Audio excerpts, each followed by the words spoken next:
recording. Hello viewers, this is Sayyid Mohammad Hamman and welcome back to my channel Chemistry with Rahman. Chapter 5 physical states of matter हम पढ़ रहे थे जिसमें हम gas का topic complete कर चुके हैं. अब लिक्विड का टॉपिक स्टार्ट करेंगे. So liquid state of matter है, ठीक है. और उसके अलावा फर्स्ट नंबर पर अगर हम बात करें तो हम कहते हैं intermediate between gas and solid. Gas और सॉलिड के दरमियान इंटरमीडिएट इसको स्टेट भी कहा जाता है. उसके अलावा जैसे वाटर है, पेट्रोल है, डीजल है, ऑयल है, ये सब चीज़ें किस फॉर्म में होती हैं? लिक्विड फॉर्म में होती हैं. लिक्विड के मॉलिक्यूल्स जो होते हैं वो as compare to gas, gas के बहुत दूर दूर होते हैं, लिक्विड के थोड़े दूर होते हैं, सॉलिड के बहुत करीब करीब होते हैं. इनके मॉलिक्यूल्स में होता है ये डिफरेंस. उसके अलावा अकॉर्डिंग टू KMT क्या है? बाइक का नाम है? नहीं, बाइक का नाम नहीं है. काइनेटिक मॉलिक्यूलर थ्योरी, एक थ्योरी है काइनेटिक मॉलिक्यूलर थ्योरी. मतलब कि मॉलिक्यूल्स में काइनेटिक एनर्जी कब बढ़ जाती है, कब कम होती है, इस सब का डिस्कशन है. तो उसके अकॉर्डिंग कह रहे हैं कि molecules randomly arranged like gas. Water के मॉलिक्यूल जो होते हैं वो रैंडमली अरेंज हुए होते हैं, मतलब उनकी कोई फिक्स पोजीशन नहीं होती. तो सिंपली अगर हम किसी वाटर ग्लास की बात करें, उसमें जो मॉलिक्यूल्स होते हैं वाटर के, क्या वो अपनी जगह पर फिक्स होते हैं? या फिर अगर हम ज़रा सा टर्न करें ग्लास को और वो मॉलिक्यूल भी अपनी जगह से हिल जाएंगे, ऐसा ही होता है. उसके अलावा कोई मॉलिक्यूल्स एक जगह से दूसरी में मूव कर रहे होते हैं. तो रैंडमली अरेंज होती हैं गैस की तरह, जैसे गैस के मॉलिक्यूल्स की कोई फिक्स जगह नहीं होती. Next, less kinetic energy than gas. Water के मॉलिक्यूल्स में जो काइनेटिक एनर्जी होती है, मतलब कि जो मूवमेंट होती है, वो एज कम्पेयर टू गैस कम होती है.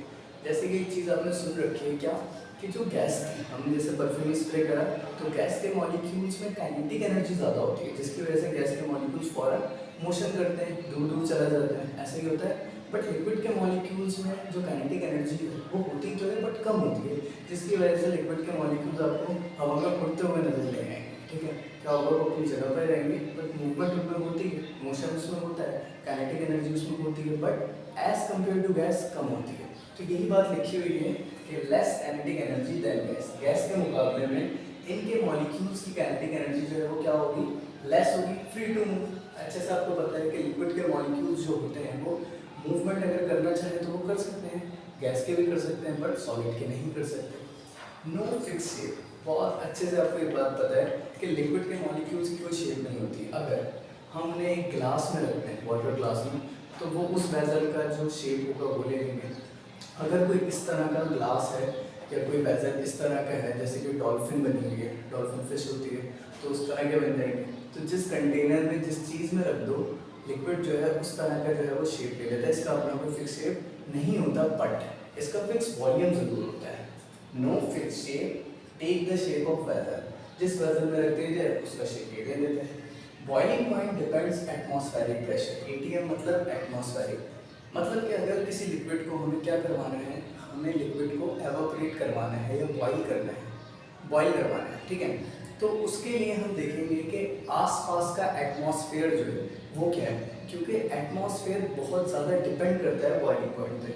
या आगे जाके हम और डिटेल में पढ़ेंगे इस बात को. ठीक है, तो not compressible and denser. Compressible का मतलब क्या है? जैसे कि मैंने आपको गैस का टॉपिक पढ़ाते हुए बताया था कि अगर गैस ने इतना वॉल्यूम ऑक्यूपाई करा है और अगर हम उसके मॉलिक्यूल्स को कंप्रेस करना चाहें तो हम वॉल्यूम को कंप्रेस कर सकते हैं. गैस के मॉलिक्यूल जो है वो पूरा स्पेस लिए हुए होंगे कंटेनर का, और जब हम कंप्रेस करेंगे तो वो कम जगह पर भी आ सकते हैं. बट लिक्विड में ऐसा नहीं होता.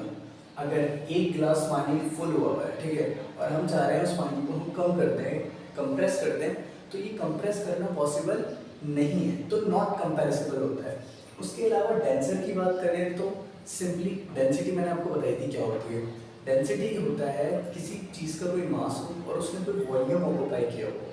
तो गैस के मॉलिक्यूल जो होते हैं वो उनका मास बहुत कम होता है और वॉल्यूम बहुत ज़्यादा ऑक्यूपाई करते हैं. बट लिक्विड में ऐसा नहीं होता. लिक्विड के मॉलिक्यूल्स गैस के मॉलिक्यूल्स के मुकाबले में भारी होते हैं. ठीक है, मतलब इनका मास भी होता है और ये वॉल्यूम भी जो है बहुत ज़्यादा नहीं, थोड़ा कम ऑक्यूपाई करते हैं. तो इसी वजह से जो ये हैं ज़्यादा डेंस होते हैं. इसीलिए यहाँ लिखी हुई बात एंड डेंसर. ये डेंसर है एज कम्पेयर टू गैस के मॉलिक्यूल्स. ओके, तो अगर एक कंटेनर बना दिया मैंने, उसमें वाटर मॉलिक्यूल्स, ठीक है, वाटर के मॉलिक्यूल्स बहुत ज़्यादा दूर दूर नहीं होते बट थोड़ा थोड़ा दूर होते हैं एक दूसरे से. जैसे मैंने बनाया है नॉट रिजिड मतलब कि ऐसा नहीं है कि ये अपनी जगह पर सिर्फ फिक्स ही रहेंगे, क्योंकि ये क्वालिटी सिर्फ किस में होती है, सॉलिड में मौजूद होती है। उसके अलावा नो फिक्स शेप, इनकी कोई शेप नहीं होती, जैसे हमने अभी डिस्कस किया। फिक्स शेप मतलब इनका कोई फिक्स शेप नहीं होता, ये जिस कंटेनर में रख दिए जाए उसी तरह ये अपनी शक्ल बना लेते हैं। लाइक हमने सर्कुलर शेप का कोई वेसल है उसमें रख दिया तो इनकी शेप सर्कुलर हो जाएगी, स्क्वायर में रख दिया तो स्क्वायर की तरह हो जाएगी। जिस चीज़ में जिस वेसल में इनको रख दिया जाए ये उसका शेप ले लेते हैं। और लास्ट वन फिक्स वॉल्यूम, इनका जो वॉल्यूम होता है वो फिक्स होता है, ठीक है। ऐसा नहीं है कि इनका वॉल्यूम नहीं होता फिक्स, जैसे कि गैस का फिक्स नहीं होता, तो ऐसा बिल्कुल भी नहीं है। नेक्स्ट एवापोरेशन के बारे में बात करते हैं। तो एवापोरेशन समझना बहुत ईजी है। ये आपने कहाँ देख रखा है, आपने नॉर्मली घर में देख रखा है। आपने जब पानी बॉईल हो रहा हो या फिर कुछ चीज़ बन रही हो आपके चूल्हे पे रखकर, तो हम क्या करते हैं, वाटर लेते हैं किसी कंटेनर में और उसे हीट करते हैं, ठीक है। तो हमने वाटर लिया और उसे हीट कर रहे हैं, तो फिर आप देखते हैं कि जो वाटर या कोई भी चीज़ जो आप यूज़ कर रहे हैं जिसकी लिक्विड स्टेट है वो किस में कन्वर्ट हो जाती है, गैस में कन्वर्ट होती हुई नजर आती है। सपोज दैट कभी आपने घर पे कोई खाना बन रहा हो या कोई चीज़ सालन बन रहा हो, तो आपने देखा है कि जब आप उसका जो ढक्कन होता है वो उठाएं तो वहाँ पर आप देखते हैं बबल्स होते हैं वाटर के। क्यों होते हैं वो, क्योंकि जो वाटर मॉलिक्यूल्स थे उन्होंने हीट एनर्जी को अपने अंदर एब्जॉर्ब किया। एब्जॉर्ब करने से क्या हुआ कि उनकी काइनेटिक एनर्जी इंक्रीज हो गई। जब काइनेटिक एनर्जी इंक्रीज हो गई इट्स मीन दैट कि उस मॉलिक्यूल ने क्या करा, जो वाटर मॉलिक्यूल था उसने हीट एनर्जी को एब्जॉर्ब किया। एब्जॉर्ब करने के बाद उसने क्या करा, हवा में उड़ना शुरू कर दिया। मतलब क्योंकि वो लिक्विड से वेपर में कन्वर्ट हो गया, काइनेटिक एनर्जी आ गई बहुत ज़्यादा, तो उसमें मोशन नज़र आया। तो लिक्विड से गैस में कन्वर्ट कब होता है, जब वाटर मॉलिक्यूल हीट को एब्जॉर्ब कर लेता है, और इसको हम कहते हैं एंडोथर्मिक। थर्म का मतलब है हीट, ठीक है, और एंडो का मतलब है टू एब्जॉर्ब। क्योंकि इसमें क्या हुआ कि वाटर मॉलिक्यूल ने हीट को एब्जॉर्ब किया, और एब्जॉर्ब किया किसको, हीट को, तो इसीलिए इसे कहा क्या कहा जाता है, एंडोथर्मिक। हीट एब्जॉर्ब करने से उसकी काइनेटिक एनर्जी जो है वो इंक्रीज हुई, तो वो लिक्विड से गैस में कन्वर्ट हो गई सिंपली। तो ये चीज़ थी हमारी एवापोरेशन, मैंने liquid turn into a gas, simple. अब एवापोरेशन के कुछ फैक्टर्स होते हैं जो इफेक्ट, एवापोरेशन क्या होता है ये तो आपको समझ आ गया। अब एवापोरेशन को कुछ फैक्टर्स होते हैं जो इफेक्ट करते हैं। वो फैक्टर्स क्या हैं और कैसे इफेक्ट करते हैं आपको ये इजीली समझ आ जाएगा अगर आपको एवापोरेशन समझ आएगा। सो सबसे पहले बात करें सरफेस एरिया की। तो यहाँ पर मैं आपको दो वेसल जो है बनाकर बता रहा हूँ। अगर दो वेसल हमारे पास मौजूद हैं,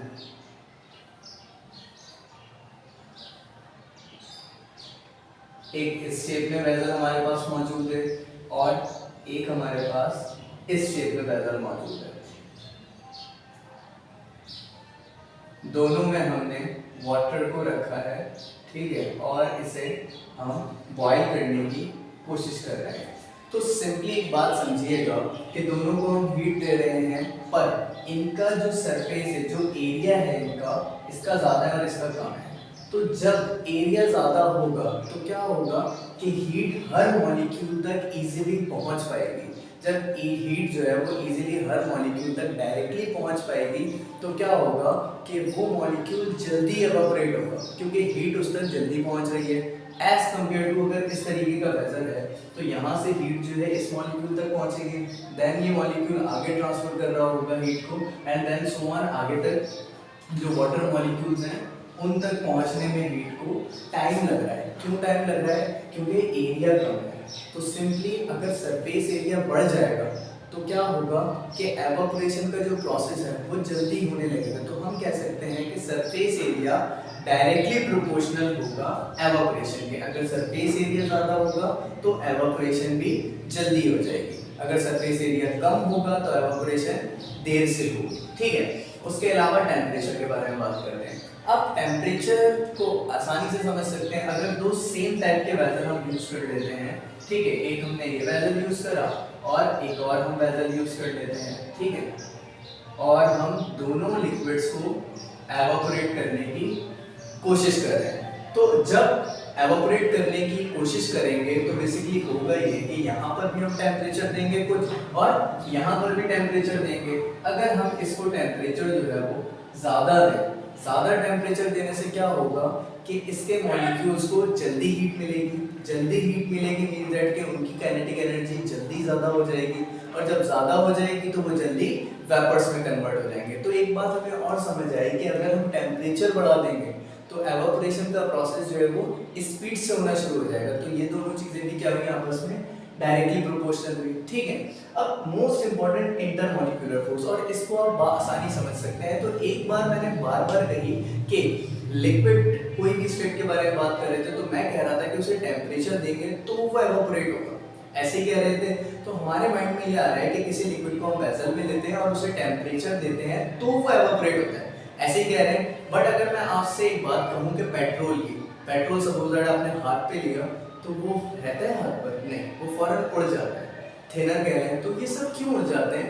क्योंकि इनको बहुत कम क्वांटिटी में टेम्परेचर चाहिए होता है, और वो टेम्परेचर इन्हें जैसे ही मिलता है ये भी एवापोरेट हो जाते हैं।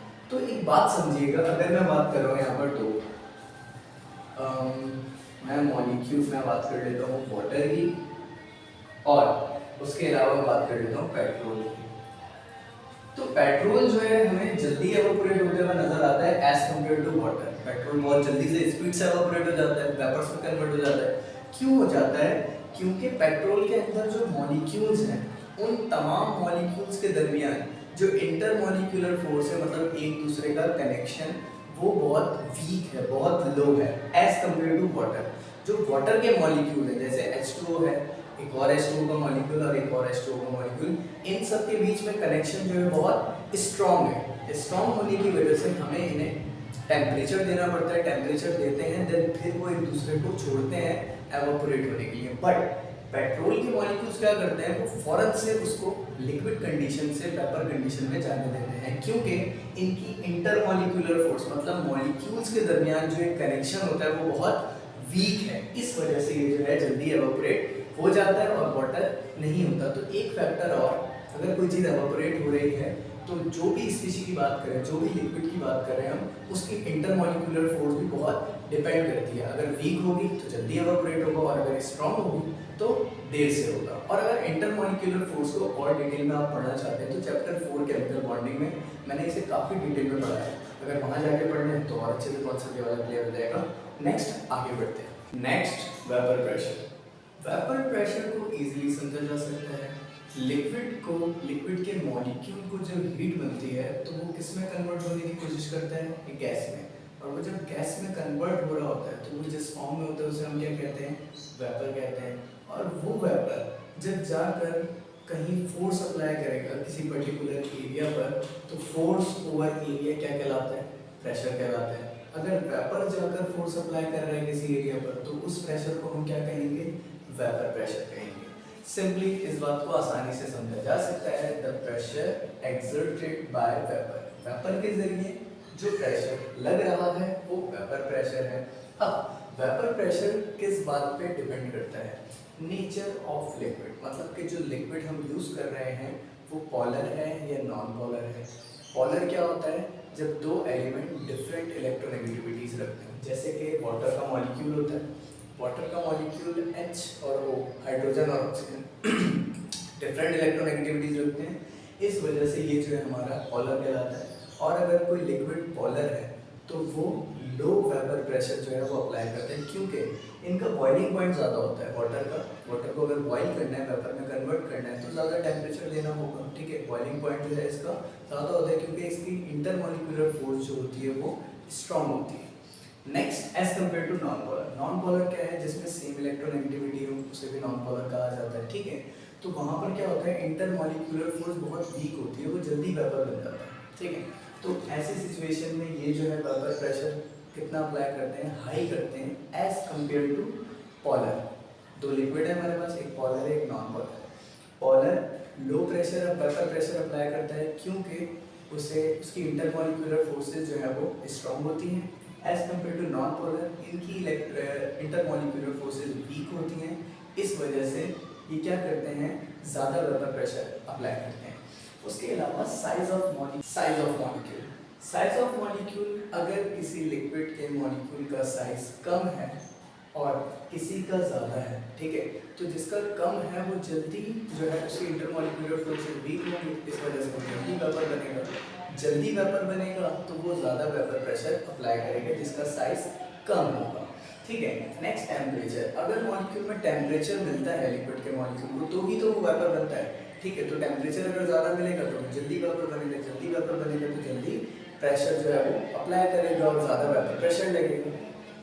Next boiling point, boiling point को इजीली समझा जा सकता है, vapour pressure of a liquid becomes equals to atmospheric pressure. Atmosphere pressure के इक्वल जब हो जाएगा कौन, वेपर प्रेशर लिक्विड का, तो वो बॉयल हो जाता है। और बॉयल होते हुए आपने कभी वाटर को देखा होगा, ठीक है, तो वाटर जब बॉयल हो रहा होता है तो वो वेपर्स में कन्वर्ट हो रहा होता है, क्यों, क्योंकि एटमॉस्फेयर के प्रेशर के इक्वल हो जाता है लिक्विड का प्रेशर, इस वजह से। अब कोई चीज़ अगर बॉयल होती है जल्दी या देर से तो इस चीज़ पे डिपेंड करता है कि उसकी नेचर किस तरह की है, और नेचर मतलब कि इंटरमॉलिक्यूलर फोर्स जो हम बार बार डिस्कस कर चुके हैं, ठीक है।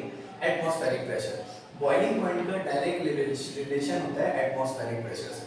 तो सिंपली अगर कहा जाए कि वाटर का बॉइलिंग पॉइंट क्या होता है तो हम कहते हैं 100 डिग्री सेंटीग्रेड होता है, लेकिन ये जब होता है जब एटमॉस्फेरिक प्रेशर हमारा 1 हो। अगर एटमॉस्फेरिक प्रेशर को बढ़ा दिया जाएगा तो वाटर भी हमारा 100 डिग्री सेंटीग्रेड पे बॉयल नहीं होगा, इसे हम 170 तक ले जा सकते हैं। और आप सेकेंड ईयर में एक प्रोसेस पढ़ोगे कॉन्टैक्ट प्रोसेस, जिसमें वाटर को 170 डिग्री सेंटीग्रेड तक ले गए, क्यों, क्योंकि हमें क्या करना था, सल्फर को मेल्ट करना था। तो ऐसा भी पॉसिबल है जो आप आगे जाके पढ़ोगे।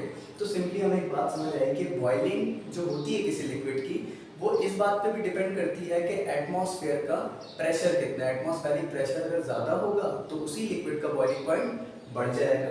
उसके अलावा इंटरमॉलिक्यूलर फोर्स के बारे में तो बात कर चुके हैं, कोई जल्दी जो है वो बॉइल कब होगा, जल्दी वेपर कब बनेगा, जब इंटरमॉलिक्यूलर फोर्स वीक होगी, जब स्ट्रांग होगी तो उसका जो बॉइलिंग पॉइंट है वो ज़्यादा होगा, सिंपल। फ्रीजिंग पॉइंट बहुत ईजी है, जब कभी लिक्विड जो है वो सॉलिड में कन्वर्ट हो जाता है, कब होता है, जब हम टेम्परेचर को बहुत ज़्यादा लो कर देते हैं। और फ्रिज में आप क्या करते हैं, टेम्परेचर को लो ही करते हैं ना, फ्रीज करने के लिए, जैसे आइस क्यूब बनाते हैं तो लिक्विड को हम सॉलिड में कन्वर्ट कर देते हैं। और कब होता है, जब टेम्परेचर को बहुत ज़्यादा लो कर देते हैं। नेक्स्ट जो एबिलिटी है डिफ्यूजन की, वो गैस में भी होती है। क्या थी कि परफ्यूम हमने करा तो परफ्यूम के मॉलिक्यूल्स वैसे तो निकले थे थोड़े से, ठीक है, उसके बाद वो पूरी जितनी जगह थी उन्होंने वहाँ पर मिक्सर बना लिया, होमोजीनियस मिक्सर। तो सिंपली डिफ्यूजन की एबिलिटी क्या होती है, मिक्स हो जाना, डिफ्यूज हो जाना।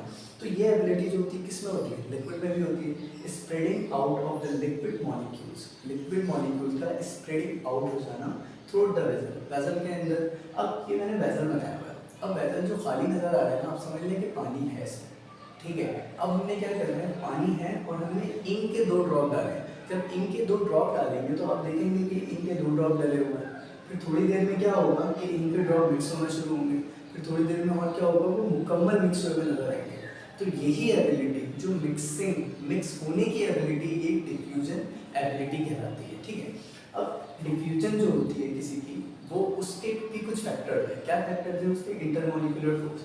इंटरमॉलिक्यूलर फोर्स अगर वीक होती है तो क्या होता है, मॉलिक्यूल जल्दी जल्दी डिफ्यूज हो जाते हैं। अगर स्ट्रांग होती है तो देर से होते हैं। साइज ऑफ मॉलिक्यूल, अगर मॉलिक्यूल्स के जो साइज होते हैं वो हमारे छोटे होते हैं, वो जल्दी डिफ्यूज हो जाते हैं, बड़े होते हैं तो वो टाइम लगाते हैं। शेप ऑफ मॉलिक्यूल, देखें लिक्विड की शेप की बात नहीं कर रहा मैं, जो मॉलिक्यूल है उसका तो कोई शेप होता है कि नहीं, ठीक है, और अलग अलग तरह के शेप होते हैं, या और आगे क्लासेस में भी पढ़ेंगे। तो शेप ऑफ मॉलिक्यूल पे भी ये बात डिपेंड करती है कि लिक्विड को डिफ्यूज जल्दी होना है या देर से होना है। Last one temperature. अब नॉर्मल सी बात है, अगर हम कोई चीज़ मिक्स कर रहे होते हैं, कोई चीज़ किसी में डिफ्यूज करने की कोशिश करते हैं, मिक्सिंग की कोशिश करते हैं, और वो टाइम लगा रही होती है तो हम टेम्परेचर देते हैं। जब टेम्परेचर देते हैं तो इससे क्या होता है, वो जल्दी जो है वो डिफ्यूज हो जाती है। तो सिंपली टेम्परेचर अगर बढ़ा देंगे तो डिफ्यूजन जल्दी हो जाती है। ये बात एक हमने और पढ़ी। तो लास्ट 2 बातें हमारी रह गई हैं, मोबिलिटी और डेंसिटी। तो मोबिलिटी क्या होती है, मोबिलिटी फ्री टू मूव। अगर कभी कोई लिक्विड का मॉलिक्यूल है वो एक जगह से दूसरी जगह ट्रांसफर होना चाह रहा है तो वो हो सकता है, ये उसमें एबिलिटी होती है, फ्री टू मूव होता है। बट अगर जैसे मार्कर है, सॉलिड है, इसका कोई मॉलिक्यूल यहाँ से यहाँ जाना चाह रहा है, ये नहीं जा सकता, बट लिक्विड का जा सकता है और गैस का जा सकता है। तो मोबिलिटी मतलब फ्री टू मूव की जो एबिलिटी होती है वो भी किस में होती है, लिक्विड में मौजूद होती है। और लास्ट वन डेंसिटी। डेंसिटी के बारे में हमने स्टार्ट में भी बात की थी। तो डेंसिटी हमारी, अगर कोई लिक्विड है, ठीक है, उसके मॉलिक्यूल्स हैं, उसके मॉलिक्यूल्स का अगर मास ज़्यादा होगा और वॉल्यूम ऑक्यूपाई करते होंगे वो कम, तो फिर इसका अगर हम रेशियो निकालेंगे तो उसकी डेंसिटी ज़्यादा है एज़ कम्पेयर टू गैस। तो लिक्विड के मॉलिक्यूल्स ज़्यादा डेंसिटी रखते हैं as compared to gas. But अगर हम बात करें सॉलिड की, तो सॉलिड ज़्यादा डेंसर होता है लिक्विड से। तो नंबर 1 पे ज़्यादा डेंसर सॉलिड, सेकंड नंबर पे लिक्विड, थर्ड नंबर पे गैस।